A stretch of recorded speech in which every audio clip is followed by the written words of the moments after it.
1 o'clock on the dot, and let's go ahead and get this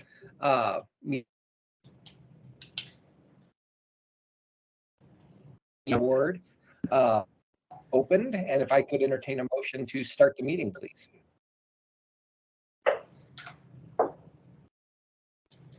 I'll make a motion to start the meeting. Need a second? I'll second. Okay, so we have officially begun the meeting. Do we have any public?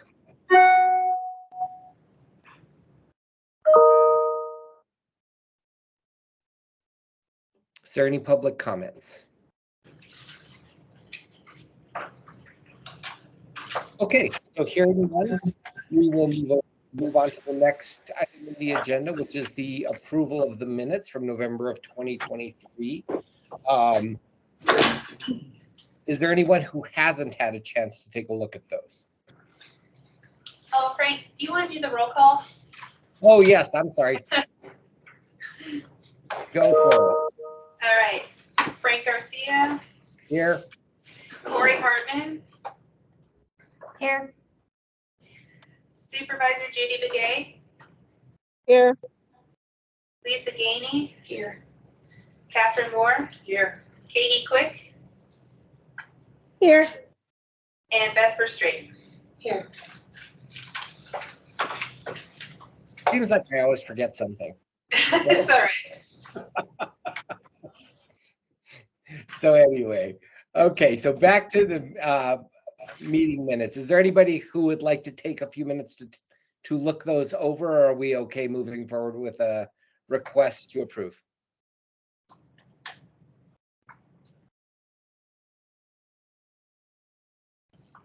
Okay, sounds like everybody had a chance to take a look at those. So if someone would like to make a motion, please, for the approval of the November 2023 minutes. I move that we approve the minutes from November. I'll second. All right, and all in favor? Can I just get everybody to say aye, and we'll go from there? Aye. Aye. Aye. Aye. Any opposed? Okay, so that motion passes. And we will go ahead and move on to our reports. And so, Linda, let's go ahead and get started with you. Okay, can everybody hear me okay? Okay. So I'll start with the director's report, but before I jump into that, I would like to kick off by introducing Damaris Hill, our new deputy director in charge of the county services. Oh, welcome. We're so happy to have her here, and I've heard her say a couple of times now when I've been introducing her that she had never been west of the Mississippi until last September, and she loved it so much out here that she decided to pack up from Kentucky and move out here. So we're very fortunate to have her here. Thank you. It's awesome.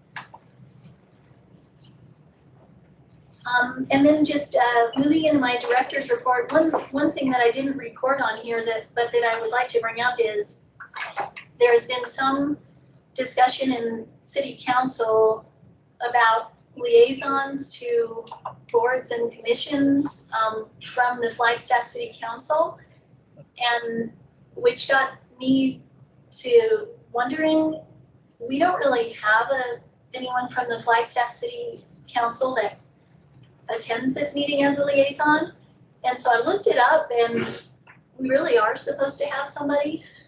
So I contacted the city clerk's office, and they're looking into that, because right now there isn't anyone assigned, I guess, to be a liaison for the library. So anyway, we may have someone from council coming in the future. Okay. Just as an FYI. And then in regard to my report, some things I just want to highlight. One would be the Irish Fiddle program was quite a huge success. We had about 70 or so people attending that. So I think that sounds like it was really fun. If you hadn't had a chance to look at my report yet, I strongly suggest looking at the gingerbread house photos. That was very fun. And then in terms of collection management services, I think it's really exciting that we're going to start having Braille labels on our audiobooks, so that those are browsable for people who can read Braille and use Braille. So I think that's a good change that's taking place. Another program to highlight is the Harry Potter Yule Ball, which drew 102 people. So Harry Potter just continues to be very popular. And we have a very big fan sitting next to me today of Harry Potter, by the way. Yes. I read every single one of those books aloud to my children. Some in the car, on trips, and some at home, so I'm very into that. It's really cool. Another thing worth highlighting is we had some civilian response training for all staff, which was done by a Flagstaff police officer named Pat Condon, I think. And he did a really great job on that. He talked about mass shooting incidents and response, and I think that was a really good training. I mean, it's unfortunate that it's so important for us to have that training these days, but I thought he did a really good job of holding people's attention and really making us think about those things. And he also did a walkthrough at the downtown library following the training, and East Flag, just to talk about areas where you might get out of the building, areas where you might hide in the building if need be. So that was definitely a highlight, and I'm glad that we were able to host that training for staff. He makes you feel really protected, doesn't he? When you have somebody like that. Oh, yeah. Yeah, I think he said he's assigned to the U.S. Marshal's office right now, Yeah. even though he's a YPD. Yeah. So just a few other things to highlight. The correctional facility is getting some new magazine titles.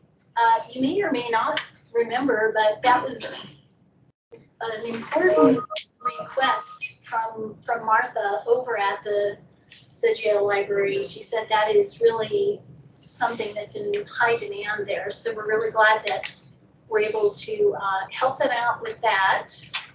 Tuba City elevator is repaired. Yay. It took a while, but it is repaired. So, and we're very thankful that the county board of supervisors approved the funding from contingency funds to make that happen, because it's really important, particularly for ADA access. And then just one other item that I wanted to highlight. I love this message that was received from a library patron. So if you haven't had a chance to review it, I'll read it quickly. The message went like this. We were traveling through Flagstaff on the day of our foster child's adoption into their forever home. We needed internet access to be able to attend virtually. Your staff was so helpful to us. We went to the library because we knew libraries help. It is the same in our community. Librarians are part of the backbone of our daily lives. Thank you for your kindness. So that's kind of a wonderful one. There's another one from a library patron, but I'll let you read that on your own. I don't want this to turn into story time or something. So did anybody have any questions about any of the things I went over, or anything you wanted I further? have a question, not on this, but Yeah. just like, what's the status of the East Library? Remember, there was the whole Coconino Community College thing, and they couldn't stay there forever. Right, they have, backed away from that a little bit. And the latest I heard from Richard is that really in looking at the amount of space that the library takes up right now, that space is not really large enough for them to do kind of the big additions to their program that they were planning to. So for the moment, it doesn't look like it's an emergency, although Richard is continuing to look into other options, should that shift. So, Yeah, I've spoken to Eric Heiser, the president of the CCC, and he's very amenable to us staying in that location now, whereas before he was not as bullish on it, but it does seem like, we have not an agreement, but, a mutual desire for the relationship to continue. So I'm working with our legal department to review our existing intergovernmental agreement that is set to expire at the end of this fiscal year. And then some of the other, stuff that honestly kind of went over my head, like ground lease agreements for, the area that that facility resides on. And I'm trying to get that from CCC because there's no, actual lease on the records for Coconino County that we can look at, but they have one in-house because it was from so long ago. That is also due to expire shortly, so that's that's the hurdle right now, but we're continuing to move forward with it. And what about those issues out front of the library? I think that might have played into that. oh, just some of the incidents and Yeah, things. Yeah, I mean, I think having the police aids has helped, but we still continue to have incidents. Yeah, when it comes down to it, I was actually speaking to my reference supervisor earlier today about exactly this, both for this location and for the East Flagstaff location. When we have a security guard or a police civilian aide, we generally don't have incidents. The problem is that whenever we do have an incident, they're not there, right. which to me is a good indication that when they're there, they're acting as an effective deterrent for that type of behavior. The problem right now is we just can't have them, 24/7. So that's something Linda and I will be looking, towards in the next upcoming fiscal year, maybe getting additional security for all hours. But even then, that's not going to prevent the 2 a.m. Issues with some of the individuals who reside, outside this facility and the East Flagstaff facility. Right. So we need to do our best when we can and make sure that, we're putting our best foot forward. Cool.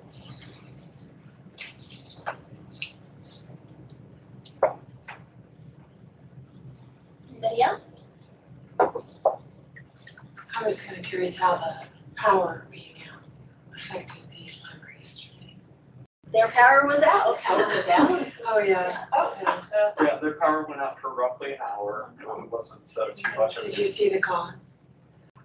It was an area outage, so it was not specific to the facility. Our network admin looked it up I on spoke, APS. I spoke with the facilities at CCC, and according to APS, what they told them was some wildlife got into. That's what it Oh, says wow. on APS. Wildlife. Squirrel. What? It was a squirrel. Did the squirrel make it? Bird of prey. But it's not a squirrel. How much money do you think that squirrel just cost the city of Flagstaff? And that's still alive. Housing was down as well. Yeah, I just know that from a couple of our schools. We're gonna give you a new home, the grandkids. Houses were affected. Yeah, 2,000 customers. They checked into the wires. I have not heard about the squirrel. I can speak to, our operations at East Flag. We continue to be open. We cordoned off some areas that were particularly dark, just to make sure that we're, making sure that people are in areas that are lit, just to provide additional, heating and being out of the weather. No big loss in terms of, outside of just being without power for an hour. we still continue to provide some level of service, so we're good. Are you going to have another one of these Irish fiddle programs? Same thing? Yes, I believe so, because it was so, Wow. That's amazing.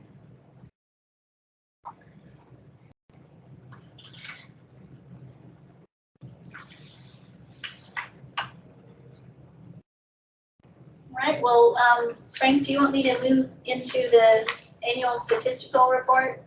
Yeah, let's go ahead and do that. One thing, Linda, I would like to do is just shout out the library staff, because I was in there I just stopped in for a little while to read the other day and look up some stuff, and they're so helpful and so polite and just willing to work with everybody. And, it's really nice to see the inclusivity in the facility. So it's just great stuff. So just wanted to shout them out. Thank you, Frank. All right, well, we will now attempt a technology feat, and so that we can do the statistical report overview. Hey, just bear with me for 1 second, guys. Maybe more in a second.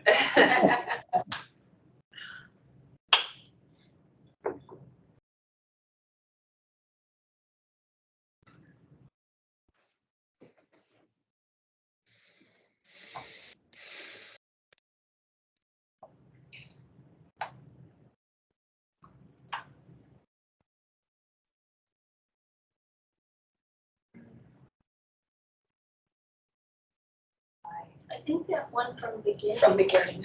When you did that earlier, that worked. There you go. Yeah, perfect. Thank you, Starla. Don't make me yet. Don't thank you yet? This thing is notoriously temperamental. Yeah, let me just see if I can.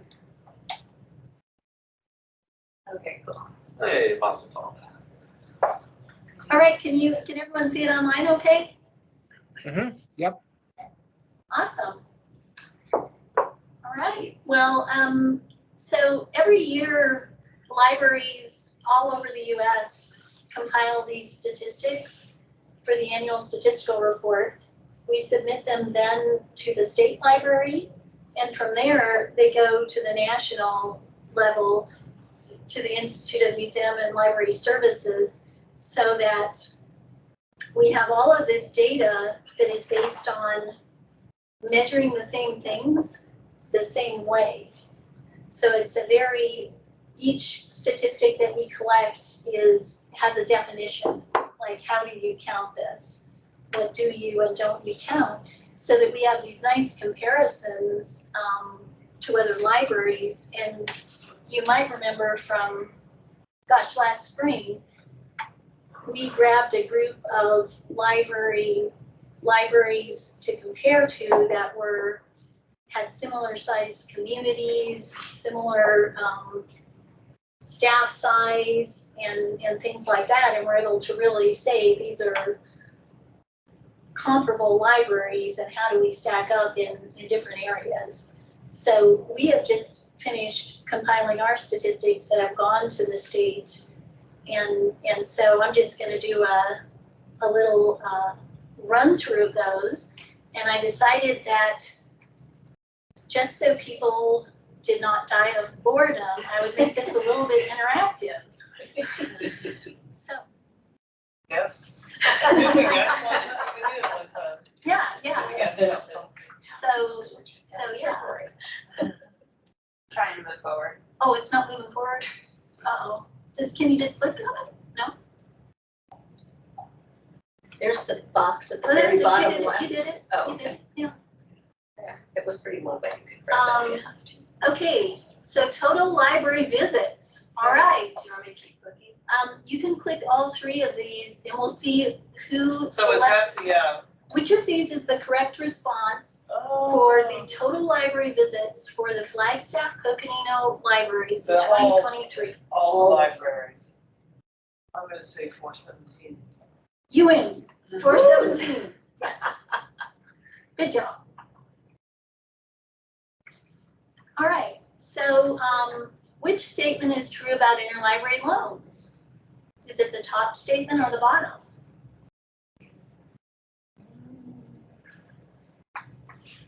I'll touch it. Don't say the top.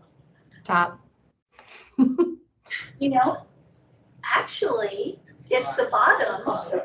So Wow. we actually lended more materials than we borrowed from other library systems. So we're what would be called a net lender in this system.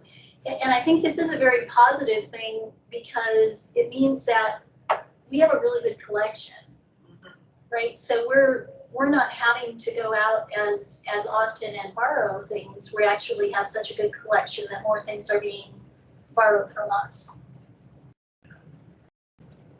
That's a trick question. All right, 2 truths and a lie. How much should I click? Let's click the first one. I'm trying to remember what these are. Oh yeah, okay. 23,352 people are registered library users. Okay, next. 28,458 ebooks were downloaded by library patrons. All right, next. Okay, wait, question on that one. The ebooks, is that Hoopla or is that something else? That's all of our e-content, so it's Overdrive also. Overdrive, Hoopla? Yeah. Okay. And then the last one, the library website had 236,790 visits. Okay, so 2 of those statements are true, 1 of them is not true. I would like to think the first one is not true, because I think That's what I was more gonna people say. have library cards. Yeah, I would say the bottom 2 are true. Middle. And if you have more. Okay, so Beth wins. Ah, Go ahead and click the next. So we actually had more ebook downloads than that. Wow. And percentage-wise, 23,000 registered cardholders, that's actually a That's about a pretty, third of the population. that's a pretty good number. I mean, even though we have a relatively large population, that's actually a pretty good number. So, good job. All right, Now I'm doing my part. let's move to round 3 or whichever round we're on now. All right, true or false?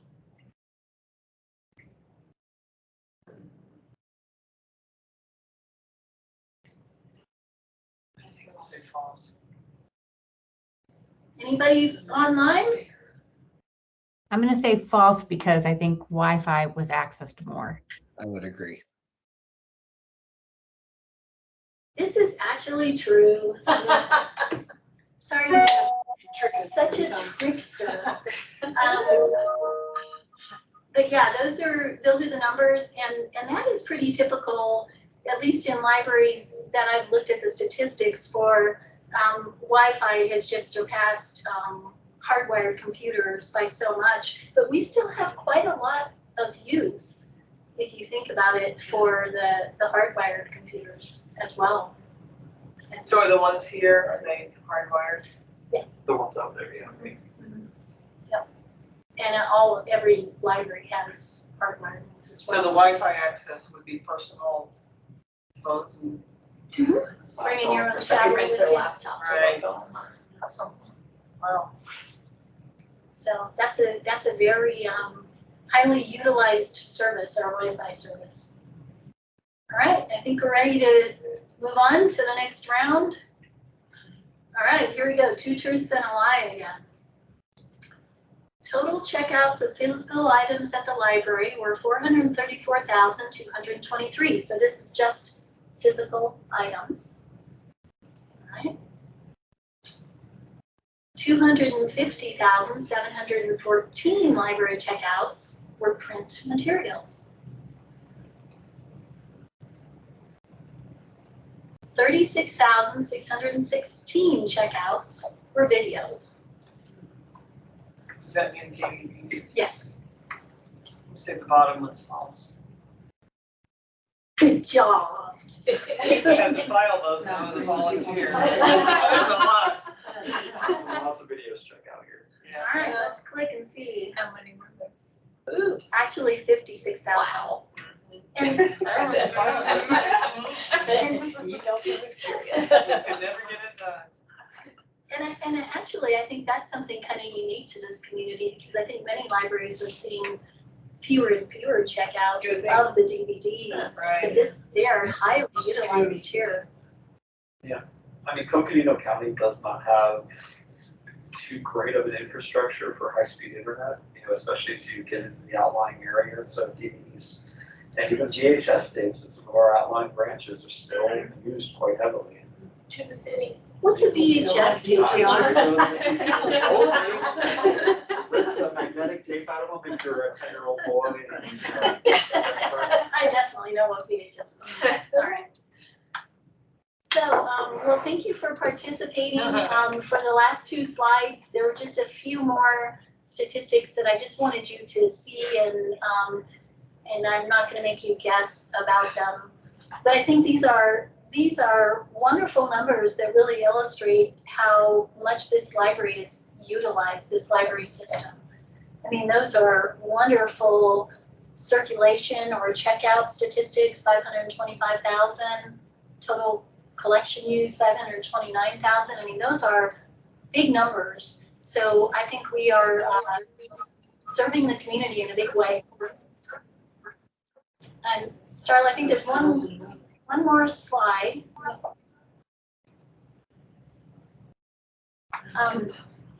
We also have some wonderful numbers for programming and attendance at programs. And I also just kind of like seeing the public service hours, 11,932 public service hours. We are open to the public a lot, nights, weekends. So that's quite a bit of service to our community. Does anybody have any questions or? So that's what gets sent to the state and then on to the, That's just some little pieces. so how everybody counts it? Yeah, that's some little pieces. What actually gets sent is Oh, very long and very detailed. You send it on paper or? No, this Electronically? is all submitted electronically. And yeah, it's some very detailed information, but really wonderful to have. Yeah. I mean, for our own records, so we can compare from year to year and from 10 years back, and also so we can compare to other places. Yeah. It's great they have it standardized though, Yeah. as to how the data is collected, because, I mean, this is so meaningful, and if you're not collecting it the same way, you cannot compare at all. Exactly. This is wonderful. Those are some fantastic adult programming numbers, just saying. Yes. And from somewhere else, yeah. Let's see. I was curious about the interlibrary loan. With the number of pieces that are going out, is there any particular part of the collection that gets requested more than another? You know, I don't really know the answer to that. Do you have a sense of that, Richard? Whether it's more nonfiction or? It's actually a lot more fiction than you would think. We do still, send out quite a few nonfiction books, as we do have a level of collection that many other areas don't, specifically with Northern Arizona and those types of materials. But the vast majority that go out are fiction books. It's the only time I've gotten interlibrary loans, because there's so many books here. I need to get interlibrary loans. I can find something to read all the time. But if you're reading a series, maybe it's an older series and, the library doesn't happen to have, volume 12 or something like that, then it's really helpful to get it from somewhere else. And when you're talking interlibrary, does that mean just in Arizona or is it other states? Other states too. Okay. We New York? We try to do regional because it keeps our costs down to do so. But if we get the request and we're the only person with that book, we'll do our best to fulfill it.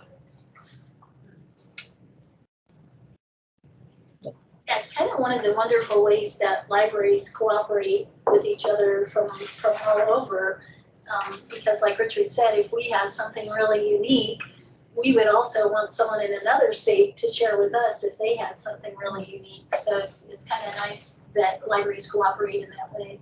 Even library staff between here and East Flag, I mean, I've had such a good experience. I think it was last time we had a meeting, it must have been December or something, or whatever our last meeting was, or November. Anyways, I was here for the library board meeting and I had a book on hold and I went to the front desk and said, is there any chance that I came in the last, hour or something so I can get it now? And they looked and they said, oh, it's at the East Flag Library and they're gonna be delivering it soon, but if you go over there right now, before they bring it, you could probably get it. So I did. And these really nice women behind the counter said, sure, I'll go through this box. I said, I'll go through it for you if you want me to. I don't want to make you do this. She picked up one box and like the second book down was my book. It's, oh, nice. Because I had to go on that side of town anyways. They're just so helpful and nice. Yes. Okay. There are no action items. Is there any informational items from board members if there aren't any further questions about Linda's reports?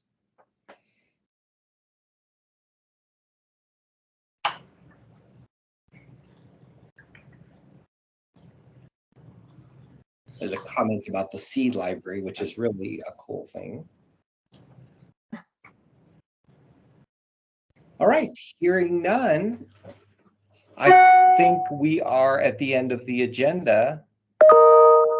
Our next board meeting is on the 22nd of February. And Starla was putting those things on our calendar earlier today. And go ahead. Okay, I thought I heard somebody. So if there's nothing further, then I will entertain a motion for adjournment. I have one question.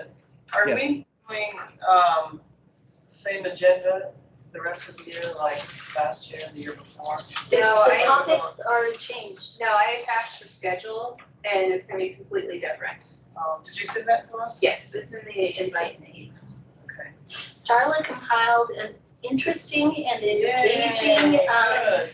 list of programs or reports, and it does not match last year, so it's Good. not just the same ones, although a couple are the same again, like the Yeah. Palace Mobile. There's two standing ones, which is gonna be the Palismobile and then Friends and Foundation.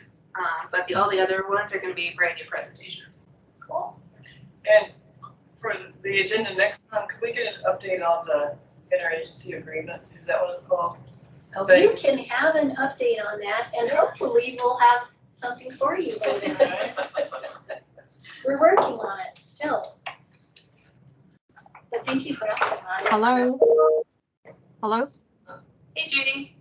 Hey, I guess I missed my report, my board report here. I just wanted to give some information from the county regarding what's happening and maybe share some accomplishments with you as far as coming from the Board of Supervisors. So I just wanted to mention that we've been doing a lot for the past 2 years. We've been very busy, although we've had challenges like the COVID stuff that came, and that was a challenge. And then also the fires and the floods that we had, and the ongoing cost of living for the staff. And so I just want to say that we've did a lot of work to try to help in these areas by going to the advocating at the state and federal level for dollars to be coming in to address some of these. And so I just want to say that, some of the accomplishments we've done so far is the redistricting that happened. As you know, every 10 years, the county, our residents are all, there's a recount done. Based on that, the numbers are divided into five, at least as close as less than 5% more of the total constituents are not constituents, the count is. So based on that, that's how we redistrict. So redistricting happened, and that was one of the successes that we did. Basically, it's going to change the districts in a few areas, like District 4, which I am currently overseeing, is from Cow Springs towards Blue Ridge and Clint Wells area, and then from east of Winslow to the entrance at the Grand Canyon. So that's District 4. So through the redistricting, what's going to happen is that I will be foregoing the southern portion of Blue Ridge and Clint Wells area back to District 3, which is was in District 3 way back, I guess, through Matt Ryan's district. So, and then what's going to happen to my district is going to go up to Navajo Mountain Inscription House. So that's what's happening. And currently there are people that are running for these for the next election. So that's what's happening right now. And then yesterday we had a meeting, and Pinion Mining Company out of Grand Canyon, they will be transporting uranium ore, through Flagstaff. There's two routes that they're looking at. One is coming from Pinion, from Grand Canyon to Williams, and then on I-40, then passing through Flagstaff, 89, all the way up to Tuba City turnoff, and then from there goes to 160, and then goes all the way into Blanding, Utah. So that's what's being discussed. I mean, that's pretty much, I guess, finalized.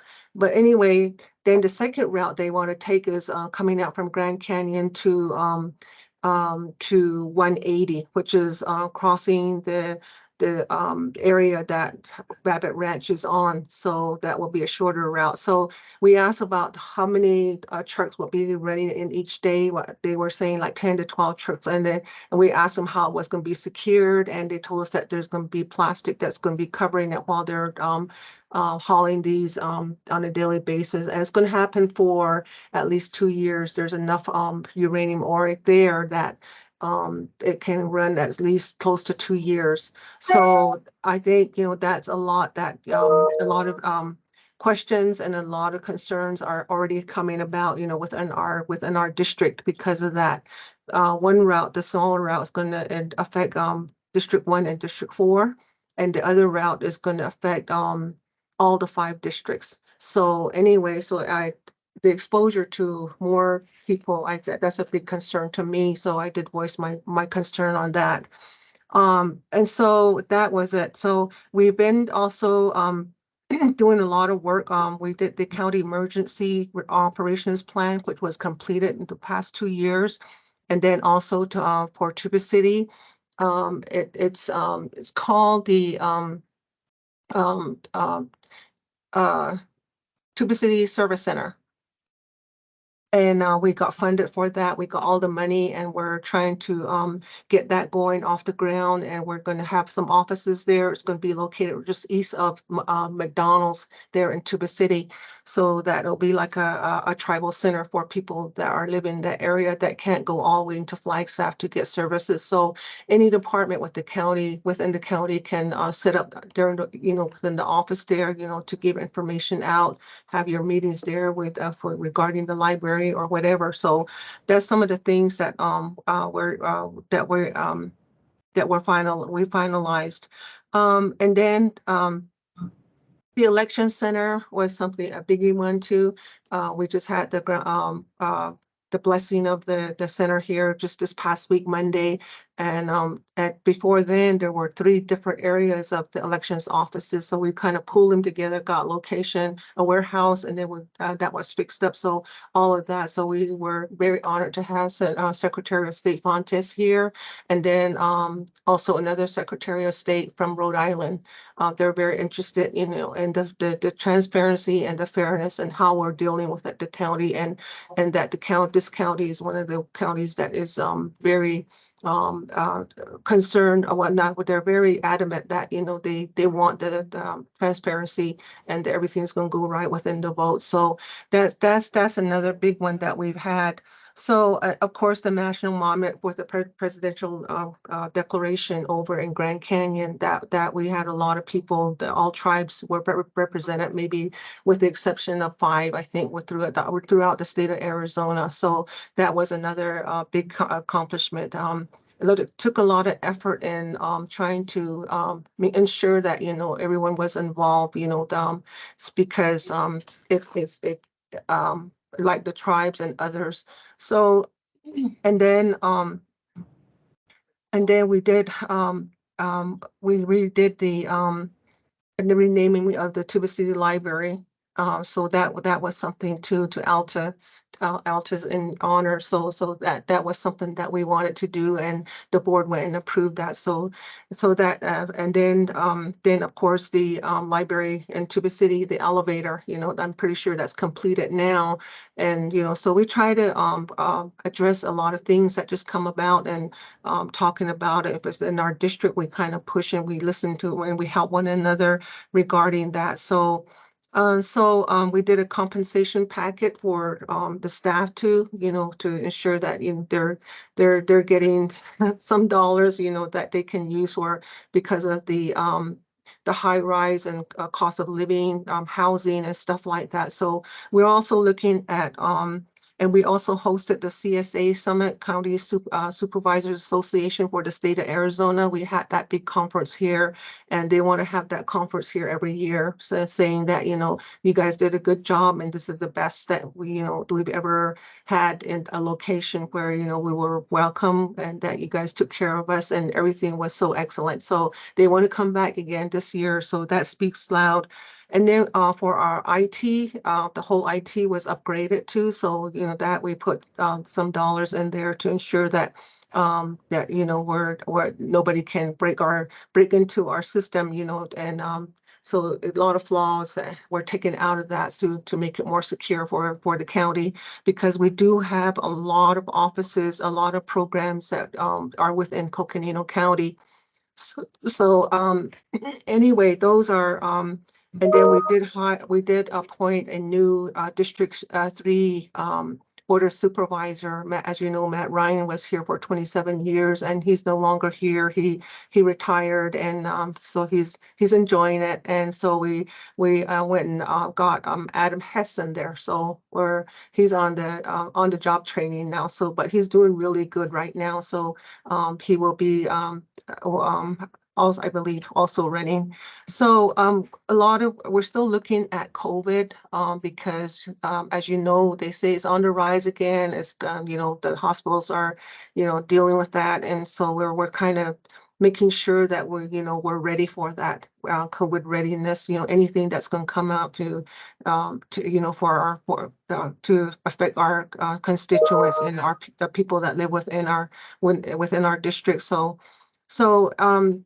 Some of those are the things that I wanted to share with you. And we're looking at workforce housing right now. There's so many accomplishments that the board did this for the past 2 years. Just really like we had hired two police officers again, and the sheriff, where there was dollars that were available, and we we kind of pushed that through too. So I just want to say that we have like over 30 departments within and then we have at least anywhere low over 1,100 employees and staff members and team members that we have. So we also have like law firms that work with us, to really check out things, if we had to ensure that, we're in compliance and that, we're available to address anything. So for post-wildfire flood mitigation, we got $42 million too. And right now we're asking for $5 million to address the 89 corridor. As you know, in one of the floods, that whole 89 summit, around the summit, 89 summit, the water flooded out the road there. So we've been really advocating for that, and we're really glad that it may be able to happen. So where that they're looking at putting a little bridge in there on the route that's going out of Flagstaff. And the other one's on the higher end, but the other one's at the lower end. That's where it flooded out. And when this flooded out, it caused a lot of closure. We had, I think, 9 closures of 89, and it affected a lot of people that were coming in from other areas to work in Flagstaff. We had kids that were being bused into Flag from that area, and then also medical appointments, shopping, whatever it may be. It really hurt us, in that route. So we're really pushing for that, and we will be planning for that. And then so we did the adult probation migration to hybrid operations and fully electronic records too. So we want to make sure that everything's confidential and safeguarded. And so that's one of the things that we did too. And our employee turnover rate was reduced from 24% to now at 15%. And I think a lot of that had to do with the cost of living and the low wages that we had. So we want to really keep our staff around and, because they're the ones that really are helping, the whole county to be successful. And then this past December, the board approved the youth behavioral health program, also that was also funded by the ARPA program, funding. And so they're providing emotional, physical, and social support services to the youth of ages 12 to 18 years old. So things like that, and so I just feel that I want to share, but there's so many accomplishments that the county did, and we're really looking at the state and the federal level, and we are going to be in Washington D.C. again probably within 2 weeks, and we're going to be lobbying every office we can get to, and ask for dollars and support and things like that. So that's what I wanted to bring up, and as far as some of the accomplishments, and then and then also we're really reaching out to a lot of partners. We've had Mother Buffalo, which is a reentry program that we're trying to help people that have been incarcerated for a long time, and how they're reentry. A lot of them, their families don't even claim them anymore, or they just tell them to leave when they come out. But so what is the problem? How we can help them? So that's what they're looking at, a grant. So we may be reaching out to all our departments to see and get their input as to how you feel that we can help anyone that's faced with that. The facility master plan completion, that also was done. So there was a lot on the table, and there's a lot that we're doing. And of course, we have our bi-weekly board meetings, and they're long meetings, but we're here. And so I just wanted to say, and we do have a new economic development director too. And I had his name here and I couldn't find his name, but it was just announced yesterday that there is a new economic director, and our previous one had left, and he's out in Winslow area right now. So we have a lot of stuff, that future projects that we're looking at as far as broadband, succession planning, forest restoration, of course, and then the library district structures, those that's on our list also, and then and comprehensive plans and other master plans that we want to put together. So and then the county tourism initiatives, all of those are some things that we're looking at, and on both sides we have like over 100 listed of things that we've accomplished, and then what we want to see and look into for the next year or so.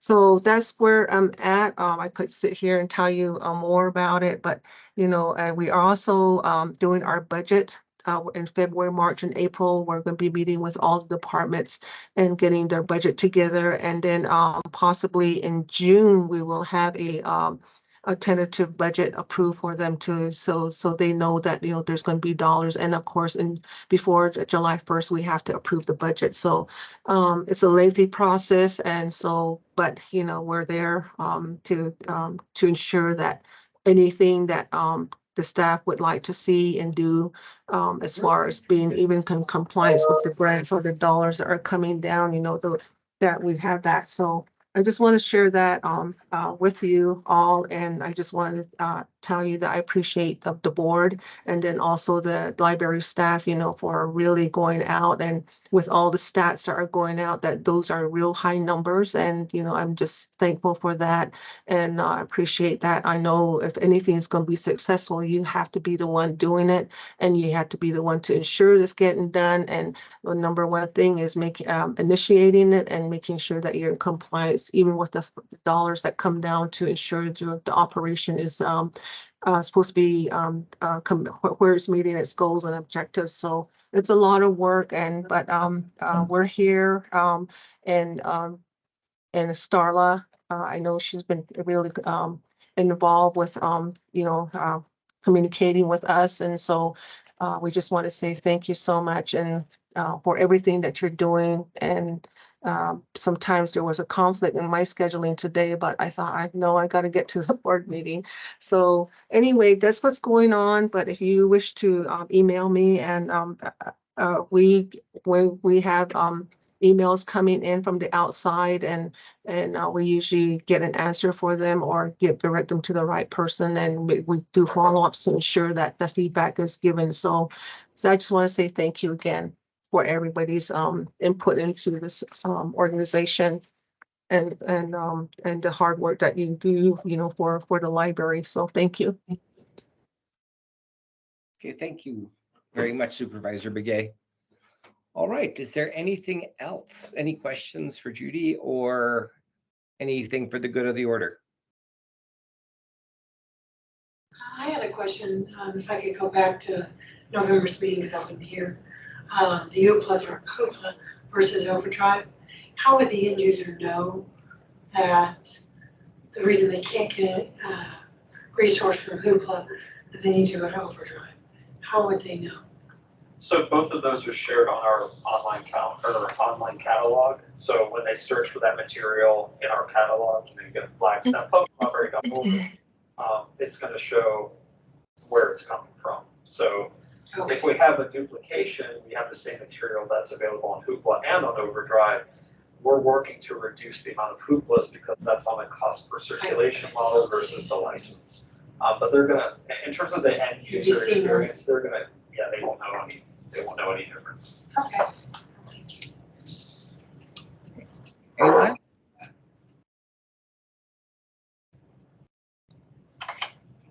Okay, hearing none, I will now entertain a motion for adjournment. I move that we adjourn the meeting. I'll second. And all those in favor, say aye. Aye. Aye. Hi. Any opposed? Okay, we are adjourned. Thank you, everybody. Appreciate it. And we will see you all in February. Okay.